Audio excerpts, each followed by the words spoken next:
नमस्कार साथियों, स्वागत है आप सभी का हमारे पर्यावरण अध्ययन सीरीज के दूसरे वीडियो में। इससे पहले वीडियो में हम पर्यावरण अध्ययन की इकाई 1 को देखे हैं। इस वीडियो में हम आज इकाई 2 पर विस्तृत चर्चा करने वाले हैं। अगर आप छत्तीसगढ़ में आयोजित होने वाले सीजी टेट और सहायक शिक्षक भर्ती की तैयारी कर रहे हैं तो ये वीडियो आपके लिए बहुत ही ज़्यादा महत्वपूर्ण साबित होने वाला है। इस वीडियो में हम पर्यावरण अध्ययन की इकाई 2 की बहुत ही विस्तृत और गहनता से चर्चा करेंगे। तो चलिए बिना किसी देर किए शुरू करते हैं आज का क्लास। दोस्तों, अगर आप शिक्षक भर्ती की तैयारी कर रहे हैं तो शिक्षक भर्ती की तैयारी पूरी तरीके से करने के लिए चैनल को सब्सक्राइब करके बेल आइकन दबा लेंगे। वही आपके कोई दोस्त यार साथी तैयारी कर रहे हैं तो उनके साथ भी चैनल और वीडियो को शेयर करने की कृपा करेंगे।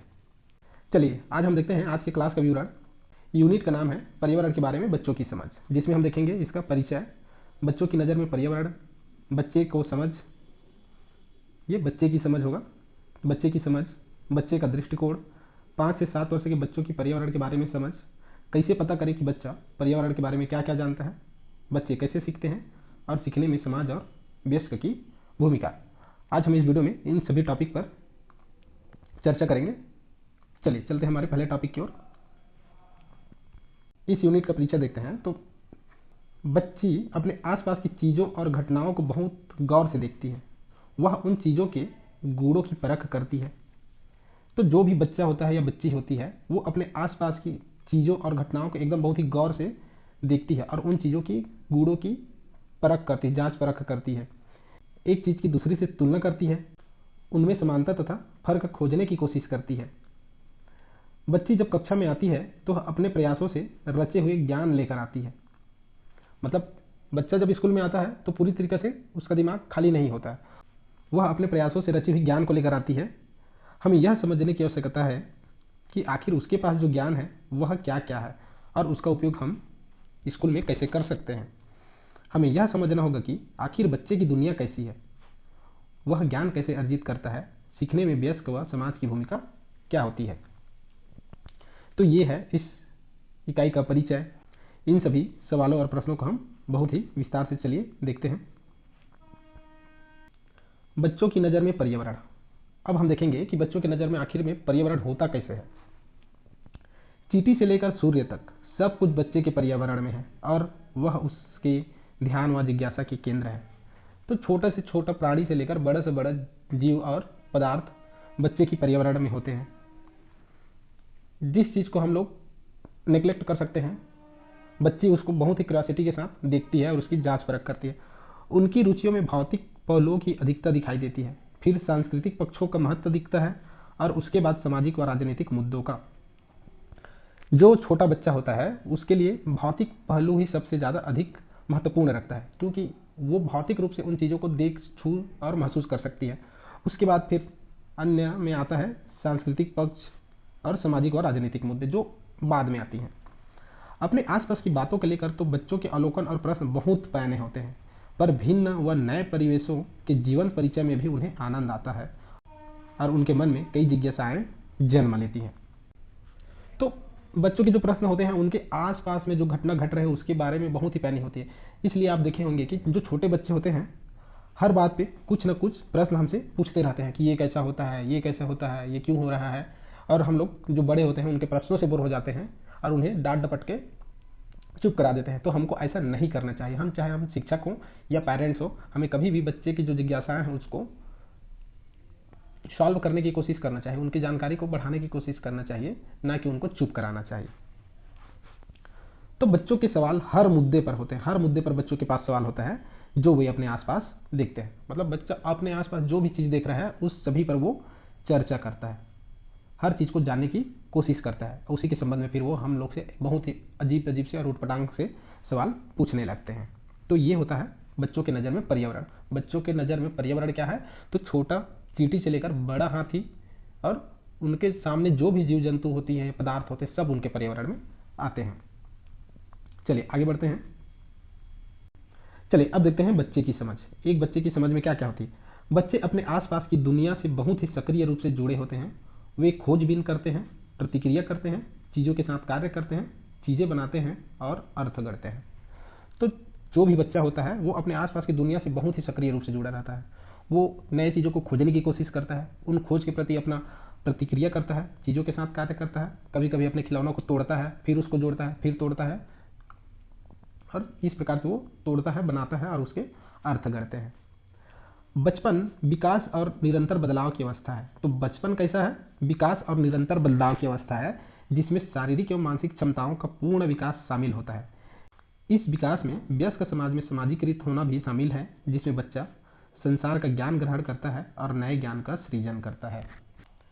तो बचपन में बच्चे का शारीरिक और मानसिक विकास बहुत ही तेजी से होता है, और उनके मानसिक विकास का कारण क्या होता है? तो जो वयस्क समाज है उनके सामाजिकृत होना है शामिल है बच्चा का संसार, इसलिए वो बच्चा संसार का ज्ञान ग्रहण करता है और नए ज्ञान का सृजन करता है, ताकि वो जो वयस्क समाज है उसमें अपने को स्थापित कर सके। बच्चा अपने आप को दूसरे से जोड़कर देखना सीखता है, जिससे उसकी समझ बनती है, वह कार्य कर पाता है और रूपांतरण कर पाता है। तो बच्चा अपने आप को दूसरों से जोड़ना सीखता है। दूसरों से जोड़ना सीखता है तो जितना अपने आप को जोड़ सकता है उतना वो अभी अपने अभिव्यक्ति करता है, और उतना ही ज़्यादा वो अपनी समझ को विकसित करता है, कार्य करता है, और उन समझ को दूसरे कार्यों में रूपांतरित कर पाता है। तो ये होता है बच्चे की समझ। अगला टॉपिक है बच्चे का दृष्टिकोण। बच्चे का दृष्टिकोण। कोई भी व्यक्ति, चाहे वह बच्चा हो या बड़ा हो, उनका किन किन चीज़ों से वास्ता पड़ा है, इसका उसकी सोच पर प्रभाव पड़ता है। हम बचपन से, चाहे बच्चे हों या बूढ़े, जिस परिस्थिति में रहते हैं, हम हमारे घर में जिस प्रकार की संस्कृति, रहन सहन या खान पान अपनाया जाता है, वो हमारे लाइफ स्टाइल में, हमारे सोचने के तरीके में, हमारे समझ पे पूरी तरीक़ा से प्रभाव डालता है। अक्सर वयस्क बच्चों की कही गई बातों को हंस कर टाल देते हैं। ये हर वयस्क में लगभग सामान्यता रूप से पाई जाती है कि बच्चे जो बोल रहे हैं उसको सीरियसली नहीं लेते हैं। यहाँ तक कि हमारे पेरेंट्स जो हम लोग की बात अभी हम लोग बोलते हैं उसको भी वो लोग बोलते हैं कि अभी बच्चे हो। तो एक पेरेंट्स के लिए बच्चा, उनका बच्चा, खुद का बच्चा कभी बड़ा होता ही नहीं, इसलिए वो बड़े बच्चों की भी बात को बच्चा समझ के माँ टाल देते हैं, और हम लोग छोटे बच्चे की बात को बच्चा समझ के या हंस कर टाल देते हैं। तो हमको ऐसा नहीं करना चाहिए, जबकि हमें बच्चों की कही गई इन बातों को समझने और उनमें अर्थ ढूंढने की कोशिश करना चाहिए। हमको कोशिश तो ये करना चाहिए कि बच्चा अगर कोई चीज़ बोल रहा है तो क्यों बोल रहा है, इसको उसके पीछे की अर्थ को ढूंढने की कोशिश करना चाहिए, जबकि हम लोग ऐसा करते नहीं हैं। बच्चों के जवाब के आधार पर उनके दृष्टिकोण को 3 भागों में विभाजित किया जा सकता है। अब जो बच्चा जवाब दे रहा है उनके दृष्टिकोण को हम 3 भागों में विभाजित कर सकते हैं, जिसमें पहला है पूरी तरीक़ा से मानव निर्मित। पहला जो दृष्टिकोण है वो है पूरी तरीक़ा से मानव निर्मित।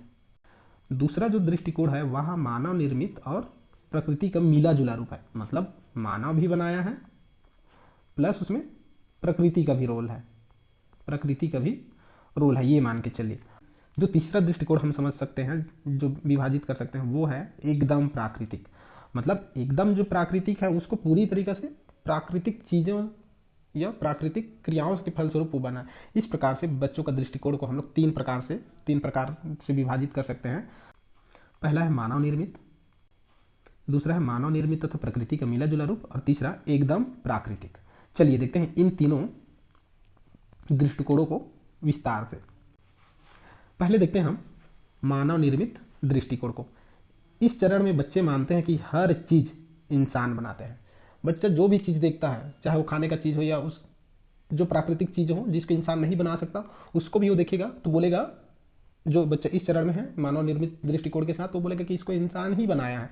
जैसे उदाहरण देख लेते हैं, तो उदाहरण में बच्चे से अगर आप पूछें कि पेड़ किसने बनाया है, तो वह कहेगा कि पेड़ को लोग बनाते हैं। वहीं आप किसी बच्चे से पूछे कि अंडा कौन देता है, तो बच्चा बोलेगा दुकानदार। ये प्रश्न जो मैं खुद अपने बगल में एक सर रहते हैं उनके बच्चे लोग से पूछा था कि अंडा कौन देता है, तो बच्चे लोग बोले कि अंडा दुकानदार देता है। तो आप खुद आपके आस पड़ोस में जो छोटे बच्चे हैं, 2 से 3 साल 4 साल के बच्चे, आप उन लोग से ऐसा क्वेश्चन करेंगे तो वो उनका दृष्टिकोण इस लेवल में रहेगा, तो वो यही बोलेगा कि आप जो भी क्वेश्चन करेंगे ये कैसा होता है, तो उसको बोलेगा कि इंसान करता है या इंसान उस चीज़ को निर्मित करता है। तो ये हो गया बच्चे का दृष्टिकोण का पहला प्रकार, जिसमें है मानव निर्मित। दूसरा दृष्टिकोण है मानव तथा प्रकृति का मिला जुला रूप। इस चरण में बच्चा अंत तक यह नहीं सोचता कि इन चीज़ों को बनाने में प्रकृति की कोई भूमिका है। मतलब इस चरण में बच्चा सोचता है कि मानव बनाया है और उसमें थोड़ा बहुत भी प्रकृति का रोल है, इसको समझने की या उसकी भूमिका को महसूस नहीं करता है, सोचता नहीं है। उदाहरण के रूप में अगर देख ले कि एक बच्चा बोलता है, मुझे अचरज होता है कि धरती कहाँ से आई, मैं सोचता हूँ कि लोगों ने इसको बनाया है। अब ये जो मानव तथा प्रकृति का मिला जुला रूप में भी बच्चा सोच रहा है कि धरती कहाँ से आई है, तो लोगों ने इसे बनाया है। इस प्रकार से बच्चे इस दृष्टिकोण के साथ जवाब या सवाल करते हैं। बच्चों का अगला दृष्टिकोण है वो है प्राकृतिक। इसमें बच्चे सही स्पष्टीकरण देने में सक्षम होते हैं, पर पूरी तरीका से नहीं। अब बच्चे से आप कोई सवाल पूछेंगे कि ये कैसा होता है, तो उसका वो सही स्पष्टीकरण देंगे, लेकिन पूरी तरह से स्पष्ट करने में वो अभी भी सक्षम नहीं होते हैं। इस चरण के बच्चे कहते हैं कि लकड़ी पेड़ से बनती है और पेड़ जमीन में उगता है। इस प्रक्रिया में प्रकृति की भूमिका अहम है। औसतन 9 से 12 साल के बच्चों की उम्र के बाद बच्चे प्राकृतिक स्पष्टीकरण देते हैं। तो बच्चे कौन सी उम्र के बाद प्राकृतिक स्पष्टीकरण देते हैं? 9 से 12 साल के बाद।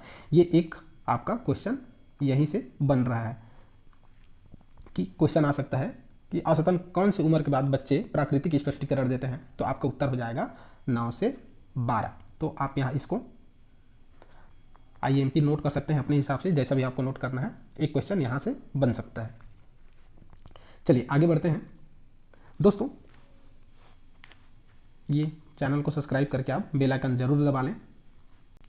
चलिए अब देखते हैं कि जो 5 से 7 साल के बच्चे होते हैं वो पर्यावरण के बारे में उनकी समझ क्या होती है। यदि हम इस बात पर विचार करें कि बच्ची क्या क्या जानती है, तो सबसे पहले यही विचार आएगा कि वह बहुत कम जानती होगी, जबकि ऐसा होता नहीं है।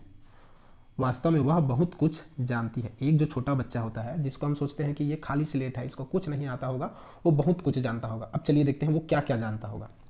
बच्ची अपने आसपास के पेड़ पौधों के बारे में जानती है, पशु पक्षियों के नाम जानती है, रिश्ते नातों के बारे में जानती है, परिवार के सदस्यों के नाम जानती है, रंगों के बारे में समझती है, घर में काम आने वाली वस्तुओं के उनके नाम, उनका स्थान, उनका उपयोग क्या है, ये सब जानती है। साथ ही साथ वे मोबाइल, टेलीविज़न कैसे चलते हैं, कौन सा कार्यक्रम कब आएगा, इन सब की उनको जानकारी होती है। ये तो एक छोटा सा उदाहरण है। इन सब के अलावा भी बच्चे और भी बहुत कुछ जानते हैं।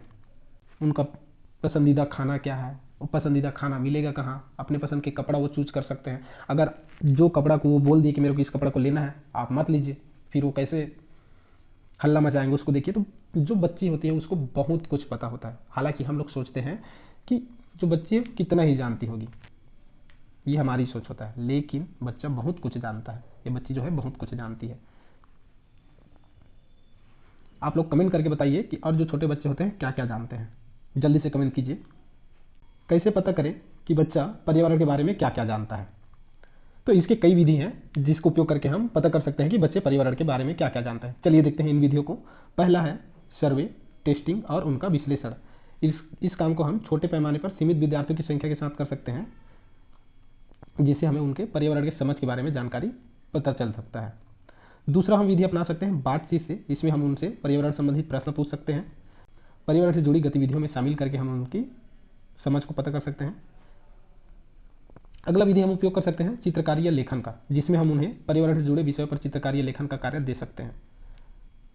साथ ही साथ हम पर्यावरण से संबंधित सरल प्रश्न पूछ सकते हैं और उनके व्यवहार को देखकर कि वो नल को कैसे खुला करके छोड़ दिए हैं या यूज करने के बाद बंद करते हैं, जानवरों के साथ कैसे व्यवहार करता है, खाना कैसा खाता है, साफ सफाई रखता है कि नहीं रखता है, इन सभी का अवलोकन करके हम बच्चे के पर्यावरण संबंधित समझ को जान सकते हैं। तो इन सभी हम विधियों का उपयोग करके बच्चे की समझ को परख सकते हैं कि वो पर्यावरण के बारे में क्या क्या जानता है। अगला टॉपिक है बच्चे सीखते कैसे हैं। ये सबसे बड़ी सवाल है कि बच्चे सीखते कैसे हैं। एक शिक्षक को ये पता होना चाहिए कि बच्चे सीखते कैसे हैं। आखिर में बच्चे खाली स्लेट नहीं होते और आम तौर पर हम जितना मानते हैं उससे कहीं ज़्यादा जानते हैं। पुराने काल से कहता चला आ रहा है कि बच्चे खाली स्लेट होते हैं। स्कूल आने से पहले बच्चा कोरा कागज होता है, खाली स्लेट होता है, उसको कुछ नहीं आता है। स्कूल आने के बाद ही हम उसको ज्ञान दे देते हैं और वो होशियार बन जाता है, जबकि ऐसा नहीं है। बच्चा बहुत कुछ जानता है, जितना हम सोचते हैं उससे ज़्यादा। बच्चे नई चीज़ें सीखने को बहुत उत्सुक होते हैं और सिर्फ बड़ों द्वारा थोपी गई हिदायतों से चिपके नहीं रहना चाहते। बच्चे हमेशा नई चीज़ें सीखना चाहते हैं और उसके लिए वो हमेशा तत्पर और तैयार भी रहते हैं। और वो कभी कोई भी बच्चे ये नहीं चाहता कि बड़े उनको हिदायत दे कि ऐसा करो, या हम उसको जो रूल रेगुलेशन चिपका दें उसी को वो फॉलो करते रहें, ऐसा वो नहीं चाहते हैं।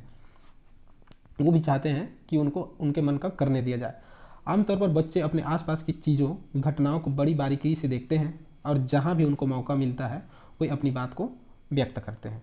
तो हमको बच्चे को उनके बात को व्यक्त करने का मौका ज़रूर देना चाहिए, ताकि वो जो आसपास की चीज़ों को देखकर अवलोकन किए हैं, जो समझ विकसित किए हैं, उसको विस्तार से व्यक्त कर सके। दोस्तों, आप शिक्षक भर्ती की तैयारी कर रहे हैं तो चैनल को सब्सक्राइब करके बेल आइकन जरूर दबा लेंगे और इस वीडियो को अपने फ्रेंड लोग के साथ जरूर शेयर करेंगे। चलिए अब देखते हैं सीखने का एक अनोखा विधि, रचनावाद या निर्माणवाद। चलिए देखते हैं अब निर्माणवाद या रचनावाद होता क्या है, इसको सीखने का अनोखा विधि क्यों कहते हैं। बच्चों को विभिन्न किस्म की कई गतिविधियों के माध्यम से किसी अवधारणा के अलग अलग पहलू को टटोलने की जरूरत होती है। बच्चे एक ही विधि से सीखने के बजाय जब उनको किसी भी चीज़ को हम अलग अलग विधियों से सिखाते हैं, उसमें वो जल्दी से सीखते हैं और उसमें वो रुचि भी लेते हैं। तो ये गतिविधियाँ होनी कैसे चाहिए, तो ये गतिविधियाँ बच्चों के लिए दिलचस्प होनी चाहिए। ये पहली प्राथमिकता है कि आप जो गतिविधि करवाएं बच्चों के स्कूल में या घर में, जहाँ भी आप करा रहे हैं, तो गतिविधि को होना चाहिए दिलचस्प, जिसमें बच्चे को उसकी रुचि जागृत हो, उसके करने में, उसमें शामिल होने में। इन गतिविधियों को करके तथा जो कुछ सीखा उसके बारे में बातचीत करके बच्चे किसी अवधारणा के बारे में अपना समझ बनाते हैं। तो हम जो गतिविधि उनको कराते हैं, फिर वो उस गतिविधि से जो चीज़ सीखते हैं उसको वो व्यक्त करते हैं अपने दोस्तों से, टीचर से, घर में माता पिता, दादी दादा या जो भी उनसे मिलता है उनसे वो व्यक्त करते हैं, तब जाके उनकी अपनी अवधारणा और उनकी समझ बनती है। यही सीखने का रचनावादी नज़रिया है, जिसमें सीखना कैसा होता है, बच्चा कोई क्रिया करता है, उसमें जो सीखता है उस पर चर्चा करता है और अपनी समझ विकसित करता है। यही है सीखने की रचनावादी मॉडल। अब चलिए देखते हैं रचनावादी मॉडल की विशेषताएं। तो इसमें बच्चे सक्रिय भागीदार होते हैं, बच्चे सक्रिय होकर सीखते हैं। इस विधि में शिक्षक सहयोगी या मार्गदर्शक होता है। बस आपको देखना है कि बच्चा कैसा कर रहा है, अगर कोई गलती कर रहा है तो उसको आपको सुझाव देना है कि नहीं ये ऐसा होगा, ऐसा नहीं करना है। बस आपकी इतनी भूमिका है कि आप उसको सहयोग और मार्गदर्शन प्रदान करेंगे। शिक्षक को यह विश्वास होता है कि बच्चों के पास भी अपने कुछ अनुभव हैं और वह उनका अपनी शिक्षण प्रक्रिया में उपयोग कर सकता है। आप शिक्षक हैं तो आपको यह मानना ही मानना होगा कि हर बच्चा का अपना अनुभव है, जिसका उपयोग वो सीखने की प्रक्रिया में कर सकता है, और हमको ये मौका उनको देना भी चाहिए एक शिक्षक होने के नाते। बच्चे अपने व साथियों के अनुभव से समझ बनाते हैं। तो बच्चे अपने अपने साथी या पेरेंट्स, टीचर, जो भी हम उनके साथ अनुभव शेयर करते हैं, उनसे वो अपने समझ विकसित करते हैं। तो यही है रचनावादी मॉडल या निर्माणवाद।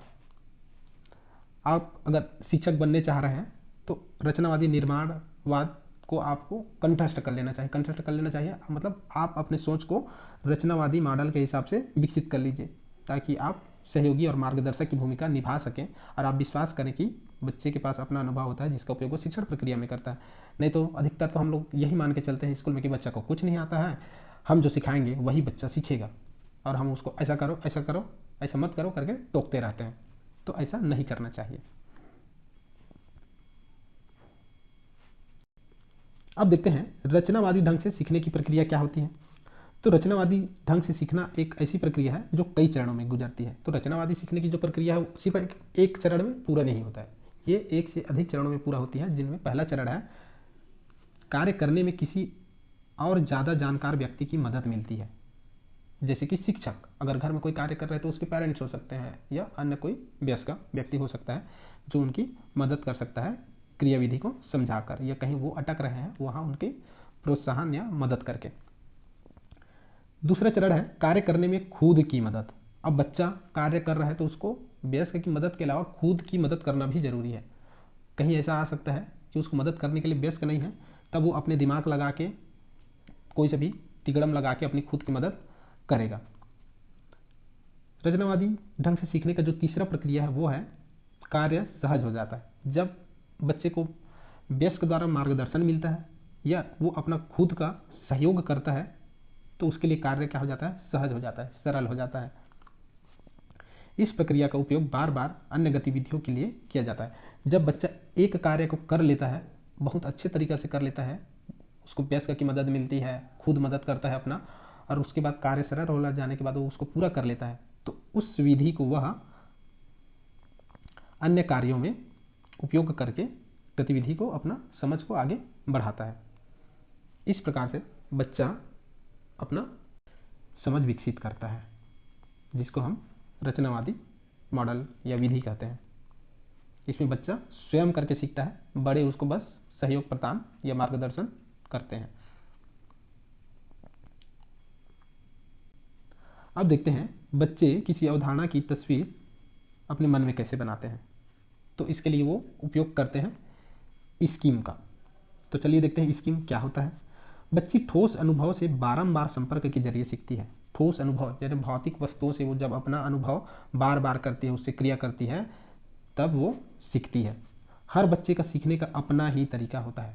कोई बच्चे धीरे धीरे सीखते हैं, कोई बच्चे को सीखने की गति होती है वो फास्ट होती है। तो हर बच्चे की अपना स्पीड होता है सीखने का और अपना ही तरीका होता है। वह अपने अनुभवों को अपने तरह से समझता है और इस समझ के आधार पर वह अपने मन में किसी अवधारणा की तस्वीर बनाता है। वो बच्चा जो अनुभव करता है उससे अपना समझ विकसित करता है, और अपनी समझ विकसित करने के साथ ही साथ वह किसी वस्तु की, किसी जीव की, किसी जंतु की या किसी प्रक्रिया की अवधारणा अपने मन में बनाता है, उसका तस्वीर बनाता है। तो स्कीम क्या है? एक सी स्थितियों पर बार बार लागू करके जो क्रिया व्यापीकृत और बेहतर हो जाती है उसे स्कीम कहते हैं। तो एक ही क्रिया को बार बार करके जो व्यापीकृत, उसका विस्तार हो जाता है और समझ बेहतर होती है, तो हम इसे कहते हैं स्कीम। एक ही प्रक्रिया के लिए एक उम्र व एक ही पृष्ठभूमि की दो व्यक्तियों की स्कीम अलग अलग हो सकती है। ये जाहिर सी बात है, हर लोगों की सोचने समझने की तरीका अलग अलग होती है, तो स्कीम भी अलग अलग हो ही सकता है। जब वह किसी स्कीम को नई परिस्थितियों पर लागू करती है तो वह स्कीम उन परिस्थितियों के मुताबिक बदल जाती है। चलिए अब देखते हैं स्कीमा। स्कीमा क्या होता है? किसी अवधारणा का स्कीमा उस अवधारणा व उसके गुणों और अन्य अवधारणाओं के साथ उसके संबंधों को लेकर किसी व्यक्ति की समझ के रेखा चित्र प्रस्तुति को कहते हैं। मतलब क्या है कि कोई अवधारणा है और उससे संबंधित गुण और अन्य अवधारणाओं के साथ उसके संबंध को लेकर कोई व्यक्ति कैसा सोचता है, कैसा समझता है, उसकी रेखा चित्र यानी कि उसकी प्रक्रिया, उसके सोचने के तरीका को हम लोग क्या बोलते हैं? स्कीमा बोलते हैं। दुनिया पर क्रिया करके उसे जो अनुभव मिलता है उससे उसे अपने स्कीमा का धीरे धीरे विस्तार करने में मदद मिलती है।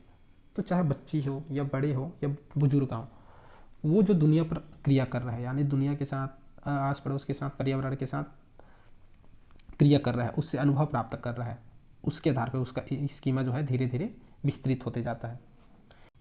स्कीमा भी व्यक्ति व्यक्ति में बदलता है। एक ही व्यक्ति के लिए भी यह वही का वही नहीं रहता। स्कीमा जो है हमेशा बदलते जाता है। किसी वस्तु के बारे में आपको नई जानकारी मिलेगी तो आपका स्कीमा उससे बेहतर हो जाएगा, पहले की अपेक्षा आपकी स्कीमा में और नई जानकारी जुड़ जाती है। इस प्रकार से स्कीम और स्कीमा में समायोजन व परिवर्तन के द्वारा विस्तार होता है और ये क्रिया लगातार चलती रहती है। चलिए अब हम देखते हैं शिक्षक की भूमिका।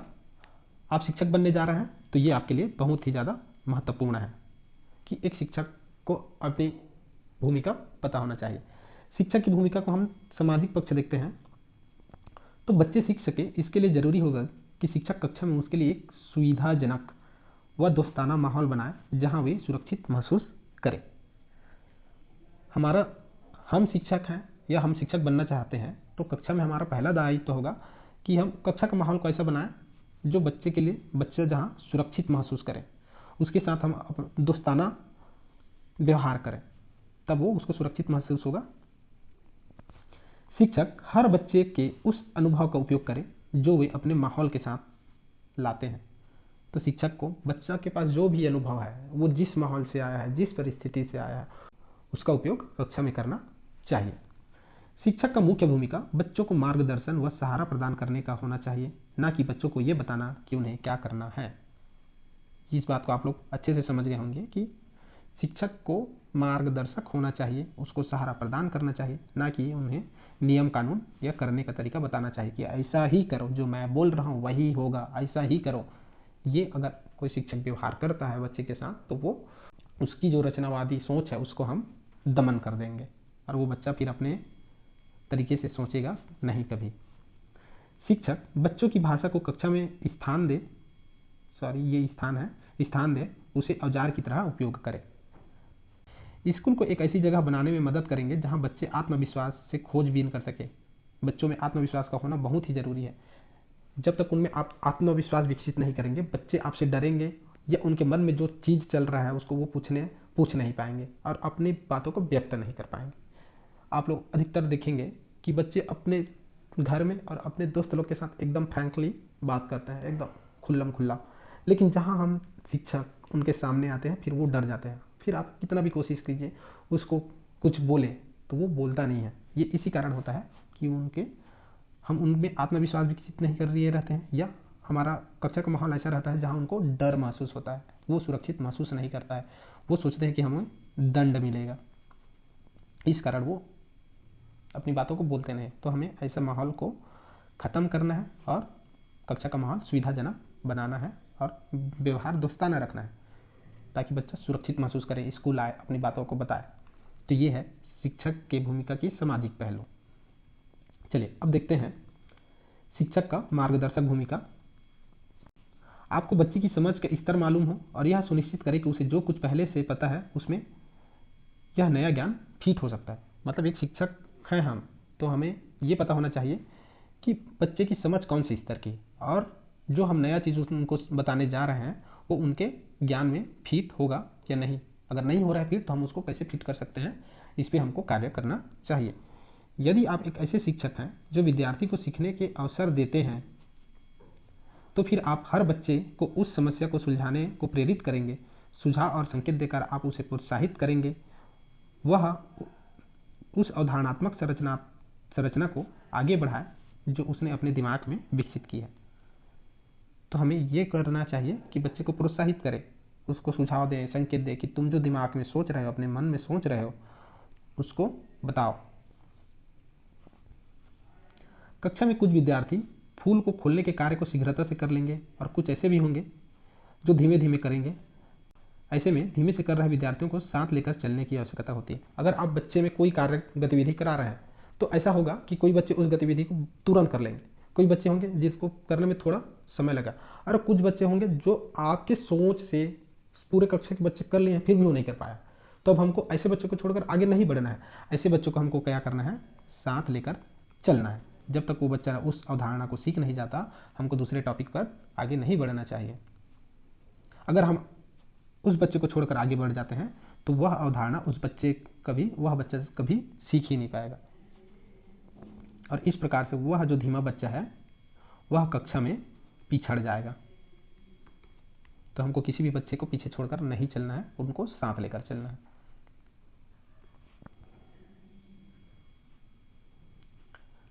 अब देखते हैं सीखने में समाज और वयस्क की भूमिका। तो समाज की क्या भूमिका है सीखने में? संस्कृति और मूल्य का हस्तांतरण। समाज बच्चे को भाषा, रीति रिवाज, परंपरा और सामाजिक मानदंड सिखाता है।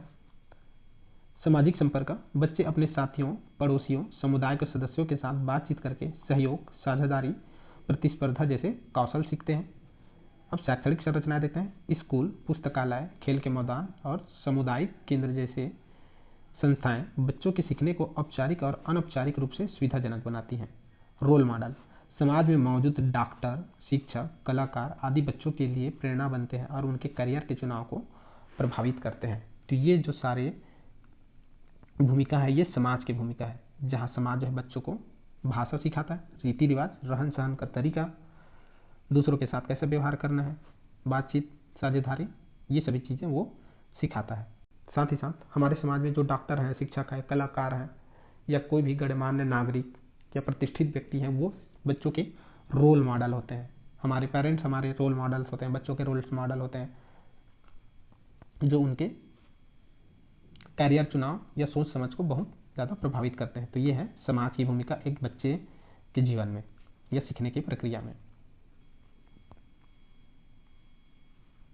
अब देखते हैं वयस्कों की भूमिका। तो वयस्कों की क्या भूमिका है? भाषा और संचार कौशल का विकास। बच्चे वयस्कों से बातचीत करके भाषा, शब्दावली, अभिव्यक्ति के तरीके सीखते हैं। बच्चे बड़ों से बात करके सीखते हैं कि बच्चों बड़ों के साथ कैसे बात करना है। बच्चे जब छोटे से बात करते रहते हैं तो वो उनको देखते हैं और सीखते हैं कि छोटों के साथ कैसे व्यवहार करना चाहिए। आदर्श व्यवहार प्रदर्शित करना। बच्चे वयस्कों के व्यवहार का अनुकरण करते हैं, इसलिए वयस्कों का ईमानदारी, अनुशासन और सहानुभूति जैसे गुण बच्चों पर प्रभाव डालते हैं। बच्चे अनुकरण से सीखते हैं, यानी कि बच्चा अपने आसपास जो घटनाएं घट रही है, जो बड़े हैं वो कैसे व्यवहार कर रहे हैं, इन सभी के माध्यम से वे ईमानदारी, अनुशासन और सहानुभूति के गुण सीखते हैं। साथ ही साथ अगर उनके आस पड़ोस के जो वयस्क हैं वो कोई गलत आदत उनके सामने प्रदर्शित कर रहे हैं, उनको भी बच्चे अनुकरण के माध्यम से सीख सकते हैं। तो जो वयस्क हैं उनको विशेष रूप से ध्यान रखना चाहिए कि उनकी जो आदतें हैं उनको बच्चे देख रहे हैं तो उन पर गलत असर ना पड़े, इसका ख्याल जरूर रखें। प्रोत्साहन और फीडबैक देना।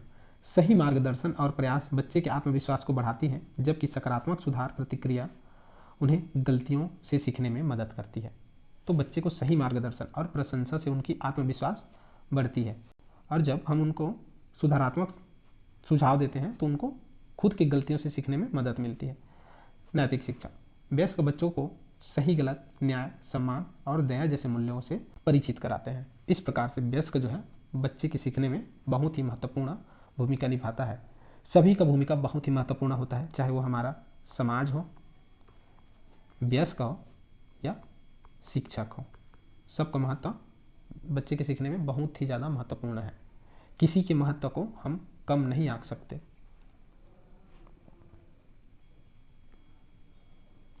दोस्तों, इस प्रकार से हमारा यूनिट 2 कंप्लीट होता है। अगर आपको कोई चीज़ समझ में नहीं आया है तो आप कमेंट करके ज़रूर बताइए, आपको फिर से उसको समझाया जाएगा। आपको यह वीडियो कैसे लगा आप कमेंट करके ज़रूर बताएं। इस वीडियो को अपने दोस्त के साथ शेयर करें जो शिक्षक भर्ती की तैयारी कर रहे हैं। दोस्तों, इस वीडियो में है आप लोगों के लिए कुछ महत्वपूर्ण प्रश्न, जिसे देखकर आप हम अपना समझ विकसित कर सकते हैं। ये देखिए, कुल 10 प्रश्न हैं, सभी का उत्तर आपको बता दिया गया है। इसको आप प्रैक्टिस कर सकते हैं। ये जो प्रश्न है आज जो टॉपिक पढ़ाए गए हैं उस पर बेस्ड है, तो प्रश्न को सॉल्व करिए। अगर इसको देखने के बाद आपके मन में कोई सवाल आ रहा है तो कमेंट करके ज़रूर पूछिए, और ऐसे वीडियो देखने के लिए चैनल को सब्सक्राइब कर लें। सब्सक्राइब करके बेल आइकन दबा लीजिए, वीडियो को लाइक कीजिए और शेयर कीजिए। चलिए जल्द मिलेंगे ऐसे ही नए वीडियो में, तब तक के लिए आप अपना पढ़ाई जारी रखें। Thank you.